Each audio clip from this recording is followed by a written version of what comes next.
ആട് 3. ഇത് വെറും ഒരു സാമ്പിൾ വെടിക്കെട്ട് മാത്രമാണ്, വലിയൊരു ഗുണ്ട് വരാൻ കിടക്കുന്നേ ഉള്ളൂ. നമ്മളിങ്ങനെ ഭയങ്കര എക്സൈറ്റഡ് ആയിട്ടായിരിക്കും ക്ലൈമാക്സ് കണ്ടുകൊണ്ടിരിക്കുന്നത്.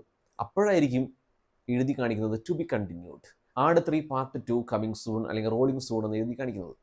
അതേ ഞാൻ പറഞ്ഞത്, ഇത് വെറും ഒരു സാമ്പിൾ വെടിക്കെട്ടാണ്, വലിയൊരു സംഭവം ഇനി വരാൻ കിടക്കുന്നേ ഉള്ളൂ. ഇതേ റേഞ്ചിൽ, ഇതേ ലെവലിൽ, ആ ഒരു ക്ലൈമാക്സിന് അതേ ലെവലിലാണ് അടുത്ത പാർട്ടികളുണ്ടല്ലോ.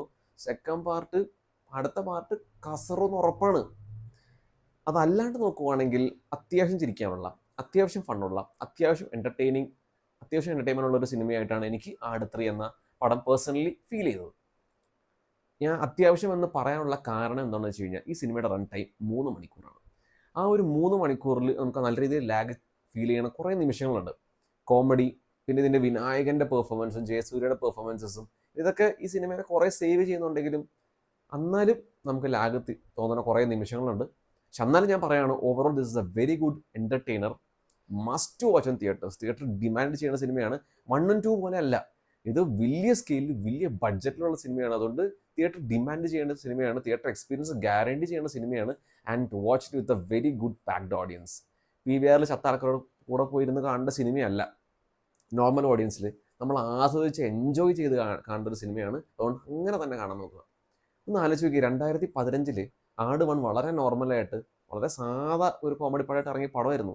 ഇപ്പം അത് എത്തി നിൽക്കുന്നത് വലിയ ബഡ്ജറ്റിൽ, വലിയ സ്കെയിൽ, 40-70 കോടി അങ്ങനത്തെ ബഡ്ജറ്റ്. അതേപോലെ വലിയ സെറ്റപ്പിലാണ് ഈ പടം ഇപ്പം ഇറങ്ങിയിരിക്കുന്നത്.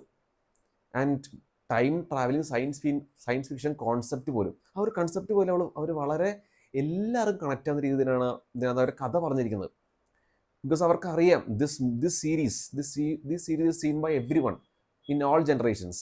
ചെറുപ്പം മുതൽ പ്രായമുള്ളവരും ഈ ഒരു സീരീസ് എൻജോയ് ചെയ്യുന്നുണ്ട്. അതുകൊണ്ട് ഫസ്റ്റ് ഹാഫ് മോസ്റ്റ്ലി എല്ലാവരും ഓരോന്നോരോന്നേ ബിൽഡ് ചെയ്ത് പതിയാണ് കഥ പറഞ്ഞിരിക്കുന്നത്. വളരെ ഡീറ്റെയിൽഡ് ആയിട്ട് എല്ലാവർക്കും ആ ഒരു വേൾഡിൻ്റെ ഭാഗമാവാൻ സാധിക്കാൻ വേണ്ടിയിട്ട് 3 കാലഘട്ടമാണ് കാണിക്കുന്നത്, പാസ്റ്റ്, പ്രസൻറ്റ്, ഫ്യൂച്ചർ. ആ 3 കാലഘട്ടവും വളരെ ബ്രില്യൻ്റ് ആയിട്ട് അവർ റീക്രിയേറ്റ് ചെയ്തിട്ടുണ്ട്.